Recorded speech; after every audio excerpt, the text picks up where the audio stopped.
Hi, everyone. Judge Andrew Napolitano here for Judging Freedom. Today is Monday, August 4th, 2025. Professor Jeffrey Sachs joins us now. Professor Sachs, always a pleasure, my dear friend. Great to be with you. Thank you. Thank you. I want to spend a little time with you seeking your analysis on some rather dangerous things the President of the United States has done and said lately. But before we get there, I have an interest in this, and I know you do, and I know it's one of your fields of expertise, and I know viewers are interested in it. What are the origins of American hostility toward China? Why this hostility rather than compatibility? Well, we had compatibility up until 10 years ago, and then a conscious decision was made to move to hostility.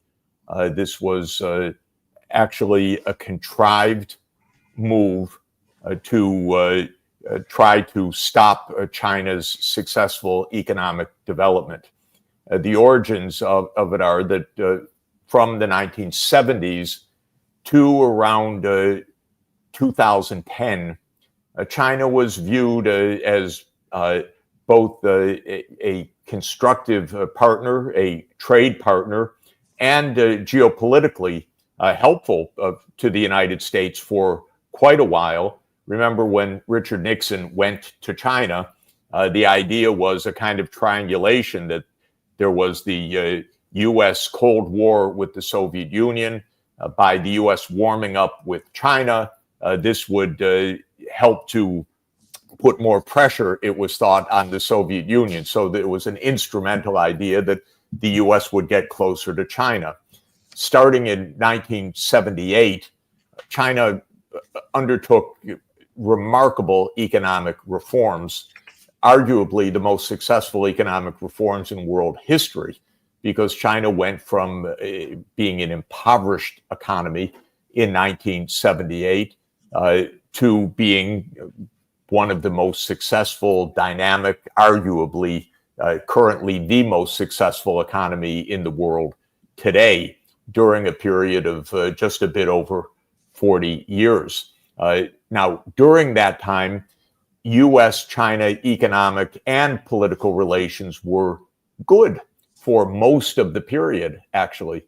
A lot of Americans were making a lot of money by selling things to China or making investments in China or integrating Chinese companies into global supply chains.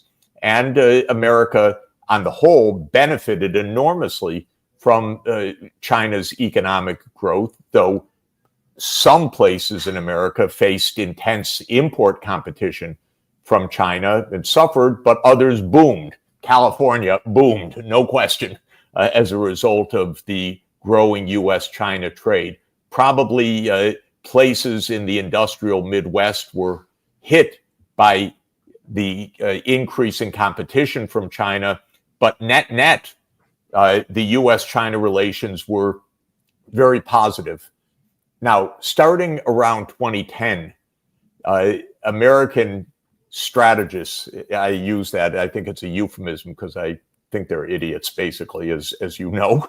I don't think that they're strategists at all. Well, who's the president in this time period? That's Obama. Okay. But it doesn't matter. This is another point of American foreign policy. All this idea that, we'll see if it's Clinton or Bush Jr. or Obama or Trump 1 or Biden or Trump 2. This is not actually how foreign policy works. It's the Pentagon, the CIA, the deep state, the military-industrial complex. And starting around 2010, these strategists said, oh, my God, China is too successful. We need to do something.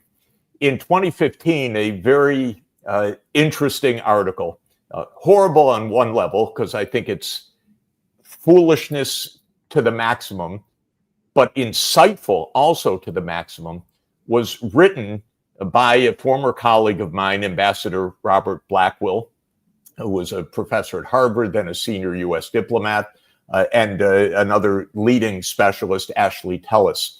And the paper in 2015 was written for the Council on Foreign Relations. So you could put a link to it because I believe it's openly available. And it declares bluntly that America's goal or its grand strategy is primacy. In other words, the grand strategy of the United States is to be number one. And China's rise, these authors say, is a threat to America being number one.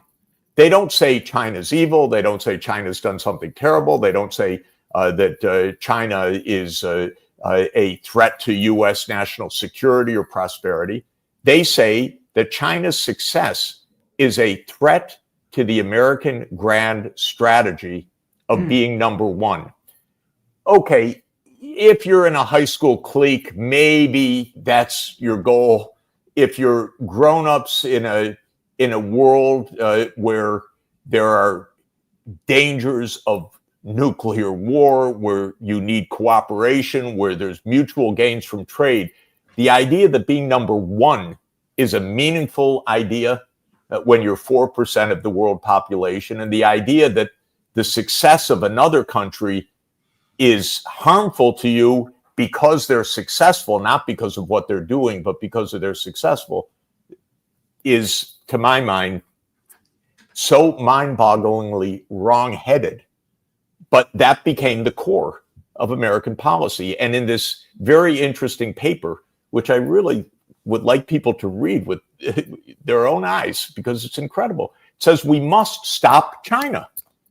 It's no longer in our interest for China to be successful. And they list all the things we should do. For example, one of the incredibly stupid ideas was we should have a trade arrangement for the U.S. and Asian countries that excludes China. It's like kids on it. You take a map, we put an X over China, but we trade with all the others, not noticing that all the others have their main trading partner, China. But Obama really tried to do that. He tried to launch something called the Trans-Pacific Partnership, which was a trade group that would exclude China. Okay, this was another one of these ideas that belongs in the dustbin of history, and it did never materialize. But the list goes on.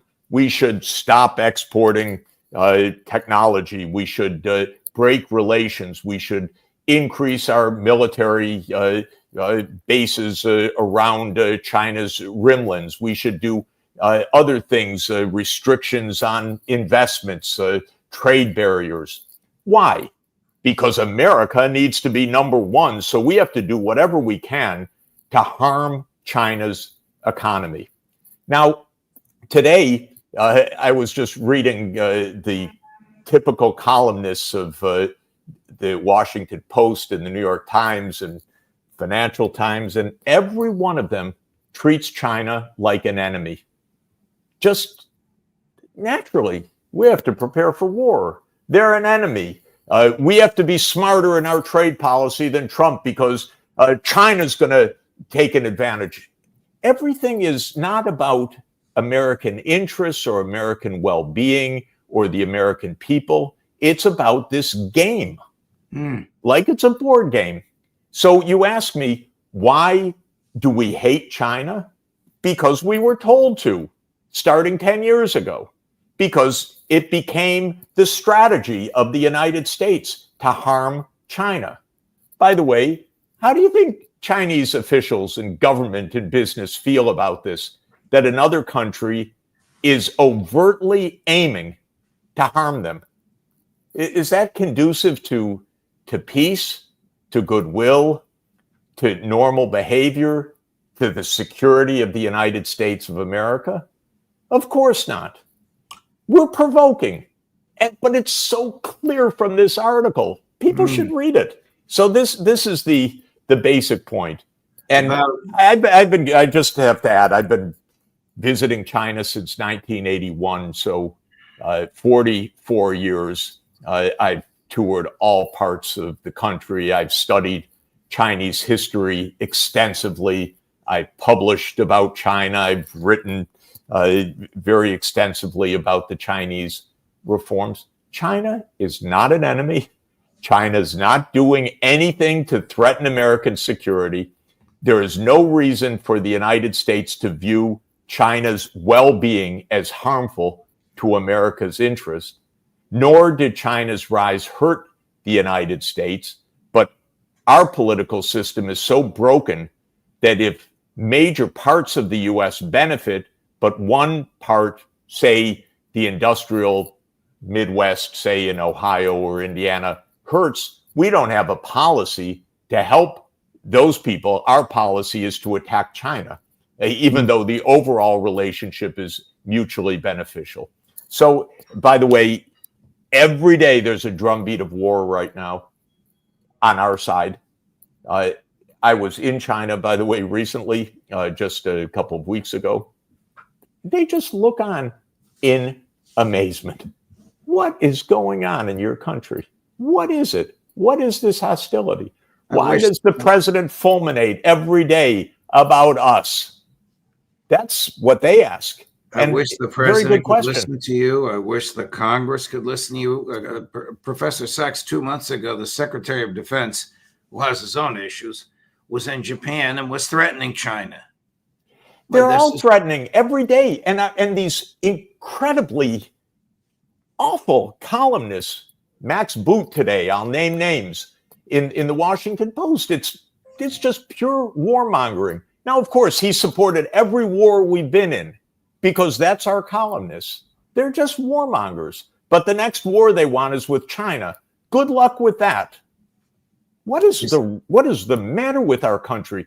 Can we just get along with somebody? Is there any reason from an economic perspective, one of your other fields of expertise, Professor Sachs, that we can't just have an open trading policy with China? They can sell us what they want and we can buy what we want and we can sell whatever they want to buy from us. Of course. And when they outcompete us in certain areas, like they are doing right now in electric vehicles, it's because the United States has no policy. Trump just pulled the plug literally on electric vehicles and on the incentives and so forth. Okay, we handed China the world market for electric vehicles, and then we say, oh, they've got overcapacity in electric vehicles because they're selling electric vehicles all over the world. Then we have to put up tariff barriers because we have no sensible industrial policy whatsoever.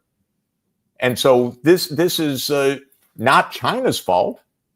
China's just diligently following the future, developing new efficient energy sources, 5G technology, open source AI, fourth generation nuclear power.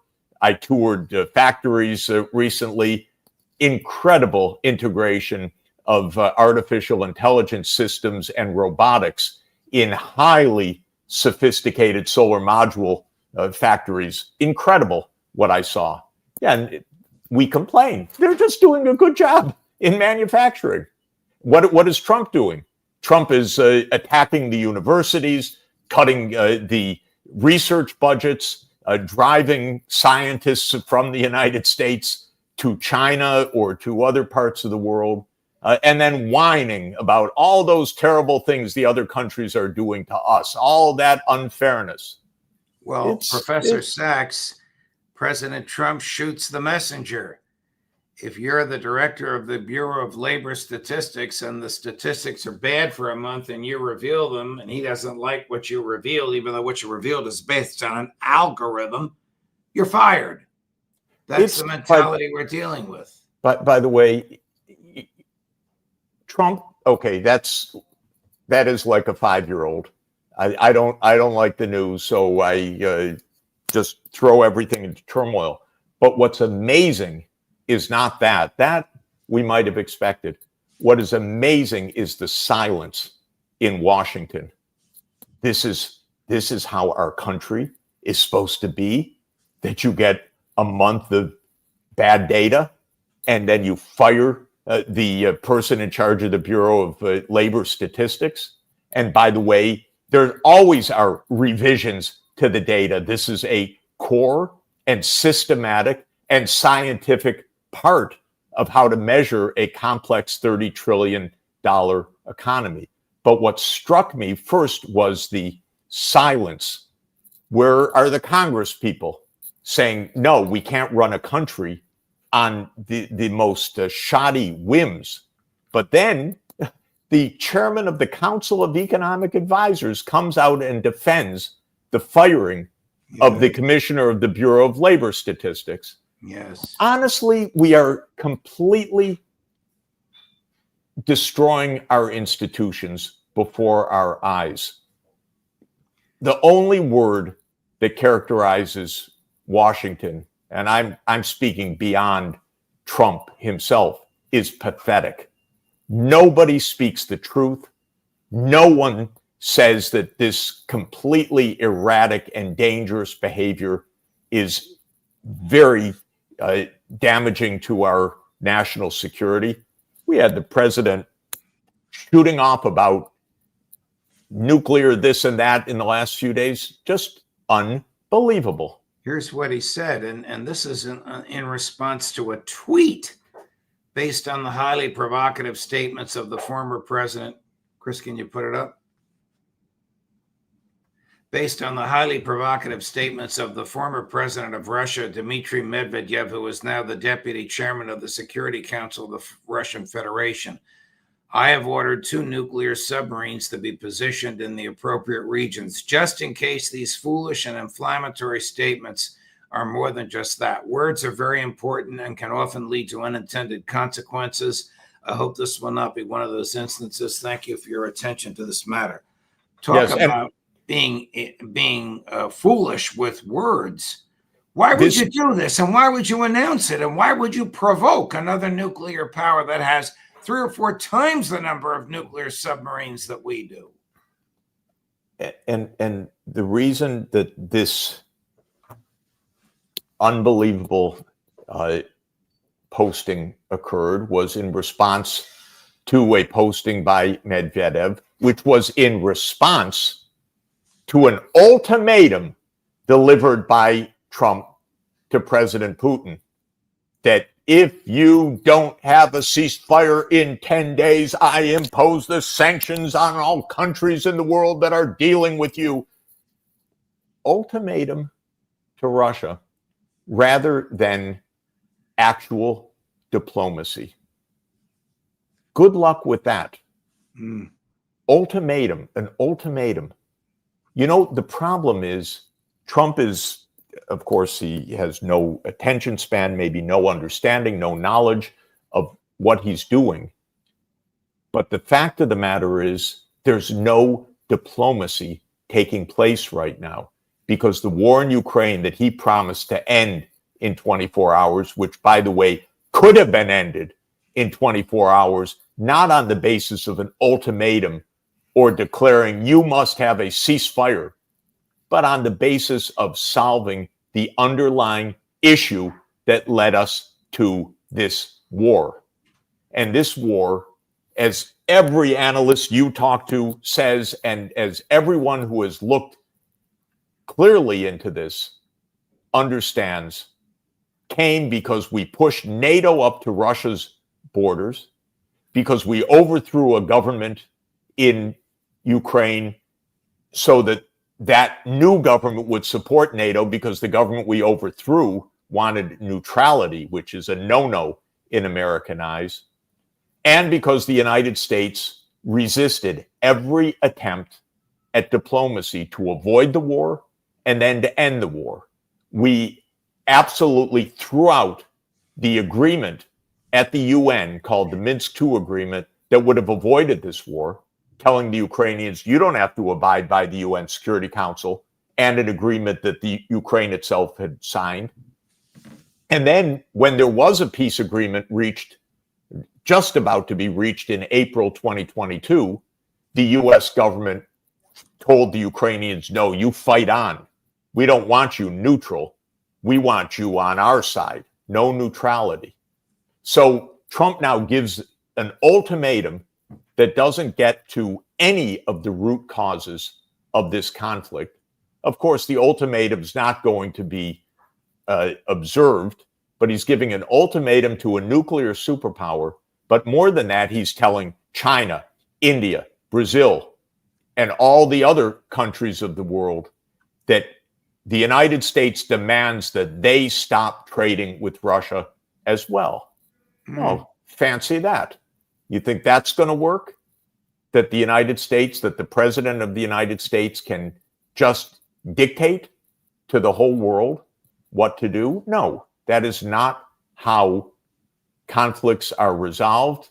That's not how diplomacy works. That's not, and this is the most important point, that's not how American security is achieved. Trump is driving America into the greatest insecurity that we have had in decades, certainly since the worst moments of the Cold War, if not worse than that right now, by this obstreperous, vituperative, unstable, or anti-diplomacy that we're engaged in. Sit and talk and resolve serious issues like grown-ups, not this shooting off in the most provocative possible ways. But again, I have to emphasize, Trump does it. It's disgusting and it's shocking. But in Washington, no one says anything else because it's as if the rest of the constitutional order has disappeared in the United States. Professor Sachs, did the United States government in the past 2 weeks announce that it had just completed the delivery of nuclear weapons to NATO countries? I can't tell you, actually. I can't tell you authoritatively. And I don't know authoritatively on such a crucial question, but I know you have many interlocutors who can give an authoritative answer. I appreciate your candor there. Tomorrow's New York Times has an article by the New York Times bureau chief in Jerusalem. It's highly critical of Prime Minister Netanyahu, but the opening line is so curious. When Benjamin Netanyahu, the Israeli prime minister, led the country to a military victory over Iran in June. What military victory over Iran in June is the New York Times talking about? Every day I decide to cancel my subscription to the New York Times, and every day I pull back just because I need at least to see the foolishness so that I understand what others are hearing. Of course, there was no military victory. We are in a much deeper crisis than we were before the so-called 12-day war. The IAEA, the International Atomic Energy Agency, was pushed out of Iran. There is no diplomacy. You see, everything, Judge, is coming from the basic point that the American delusion, and it's not just Trump, although he has his particular way, the American delusion, let me just add, say, Lindsey Graham or Richard Blumenthal, but it's everywhere, that the United States can dictate all terms to all of the rest of the world. And that is true whether it's in Iran, this 12-day war. We bomb when we want. We make demands of diplomacy when we want. Or true in Ukraine, or true vis-a-vis China, or true vis-a-vis India's trade with Russia. You name it. You know, the one leader in the world who said it most clearly, just very succinctly, because he's a brilliant leader and communicator, is Brazil's president, Lula, who said very matter-of-factly, we don't need an emperor. And he was referring, of course, to all the threats that Trump had made against Brazil. Trump telling the independent Brazilian judiciary to stop a court case, if you can imagine.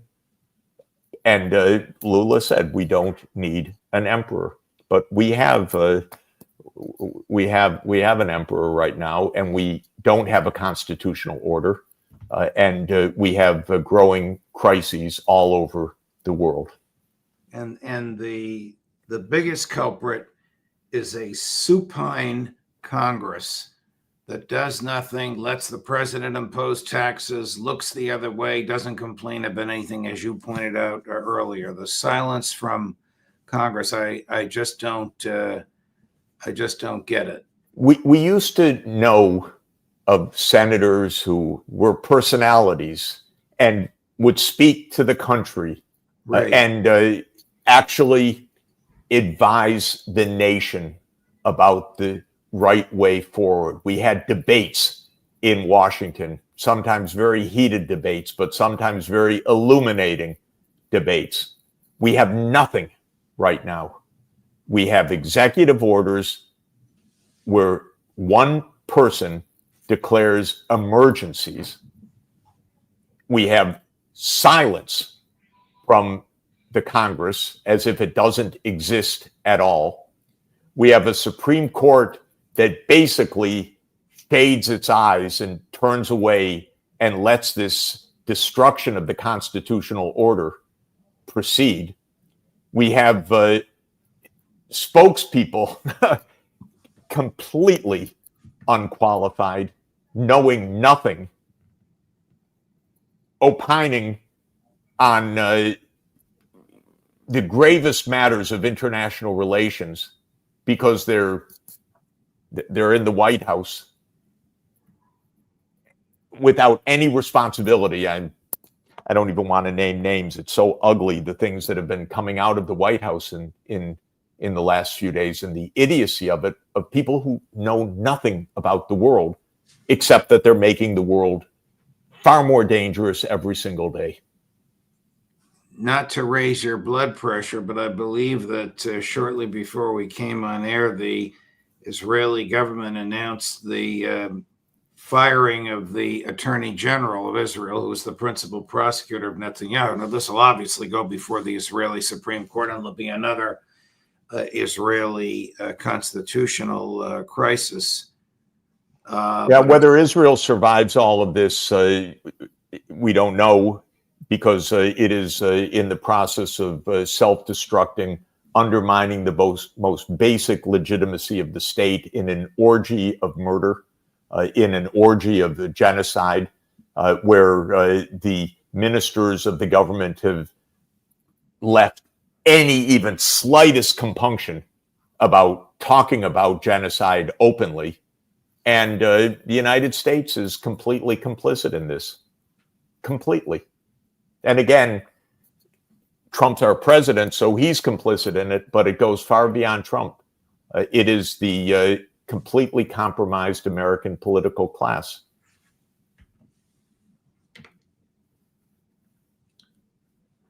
Mike Huckabe, my former colleague at Fox News, every time you turn around, there's somebody that used to work at Fox being given a significant position in the government, was allowed to visit Gaza. And of course, the person he spoke to was healthy, happy, well-dressed, and said all the right things to him. And he came on and repeated that. I don't know how any of this ends, Professor Sachs. Trump has only been in office for 8 months. I share every one of your criticisms against him, except that people are dying horrible, horrific deaths, and nothing seems to come of it. What will come of Great Britain, France, Canada, a few other countries, I think Spain, maybe Portugal, recognizing a Palestinian state? I don't think anything until the UN Security Council does it. Am I right?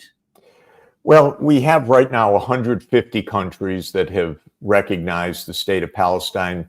They represent around 90% of the world population. I need to do an update of the arithmetic, but basically 90+% of the world population says there needs to be a state of Palestine alongside the state of Israel. There was a declaration by the Arab countries saying that Hamas would be disarmed, that there would be a normalization of relations on the basis of a state of Palestine alongside the state of Israel. Of course, Israel rejected that. This is what's important for everybody to understand. Israel is not looking for peace. Israel is looking for domination. This government and much of Israeli society is absolutely content on mass murder and on ethnic cleansing so that Israel retains control over 100% of what was the so-called British Mandatory Palestine.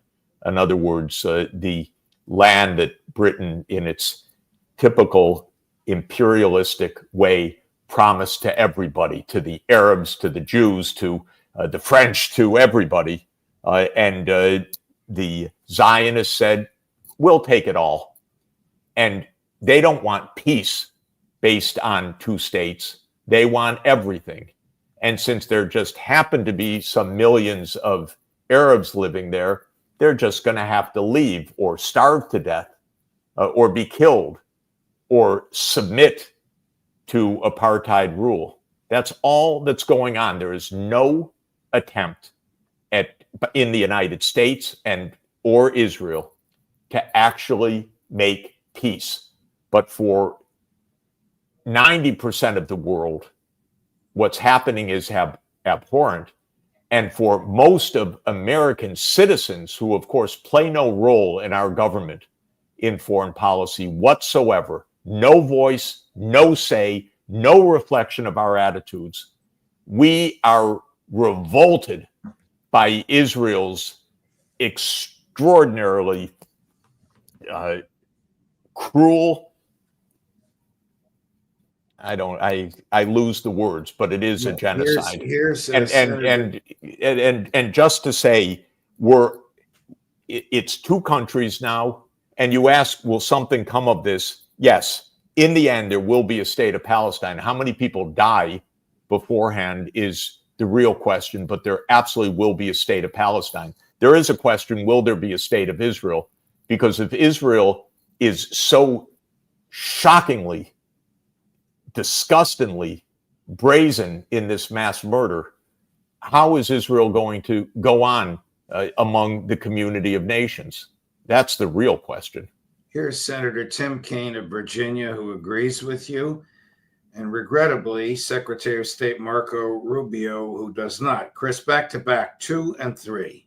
The international community, including the United States, made a promise in 1947 that there would be a state of Israel and a state for Arabs, Palestine, in this space. One promise has been met. Nearly 80 years later, one promise has not been met. More than 100 nations have done a recognition. They've said, look, we need to meet the promise that the international community made, but it needs to be conditions-based. And I think the most important condition is recognizing a Palestine when they are able to peacefully coexist with their neighbors, including Israel.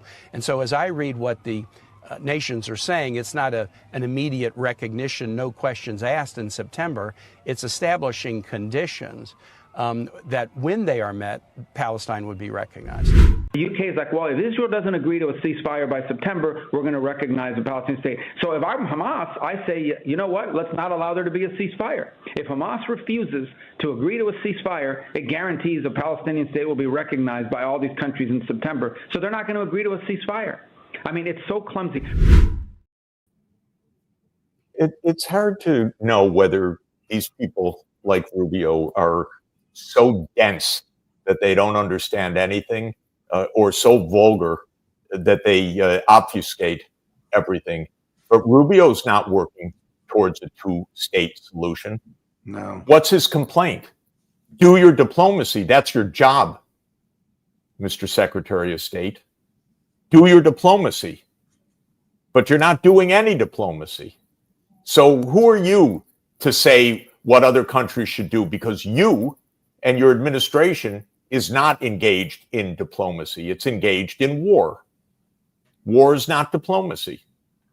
Diplomacy is finding a way to peace. What are you doing, Mr. Rubio, to find a way to peace and a two-state solution? Nothing. So every word that Rubio utters is either this measure of how dense he might be or how much he wants to obfuscate the most basic point, that we are complicit in a genocide and do not find words for diplomacy, which 150 other countries have easily recognized. And by the way, that's 150 that have recognized Palestine. More than 180 have repeatedly voted for Palestinian right to political self-determination at the UN year after year. That I know the count because I've done the arithmetic. It's 95% of the world population. Do you think that the arguments that you've made are even articulated in the White House? No. I think the military-industrial state which runs our country lives in a delusion of being all-powerful and thinking that whenever there's resistance, all they have to do is escalate more arms, more military, more war, so that they can dictate. This has been like this for a long time. Again, I don't find anything particular with Trump except how obnoxious things are put. But Biden was terrible. Trump won same way. Obama, terrible. Bush, terrible. Bush Jr. This is why none of these problems get solved. It's not just that Trump's not solving them. The military-industrial state, as Eisenhower told us, took over our country by the mid-1960s, probably with the coup in which President Kennedy was assassinated. And since then, we don't have public opinion on foreign policy. We don't have American security interests. We just have war. And the war is based on a delusion that we're the most powerful so that we can dictate terms to everyone else. So no, I don't think that these arguments are discussed or debated because there is no discussion or debate in Washington. None. By the way, there's an article today of some senators saying how unhappy they are in the Senate. And they say there's no debate in the Senate anymore. There isn't. I used to work in the Senate a long time ago, 52 years ago, when I was a kid. I saw real debate. There's no debate right now. So no, the things we're discussing, they're not discussed at all. They're too arrogant and too ignorant even to have the discussion. Professor Sachs, even when you're angry, you are over the top articulate and so informative. Thank you very much for all of this. I didn't mean to raise your blood pressure, but God bless you. Thank you for your understanding and your ability to explain that understanding to all of us. And we'll look forward to seeing you again soon. See you next week. Thanks Okay, a lot. bye-bye. Whew, fabulous.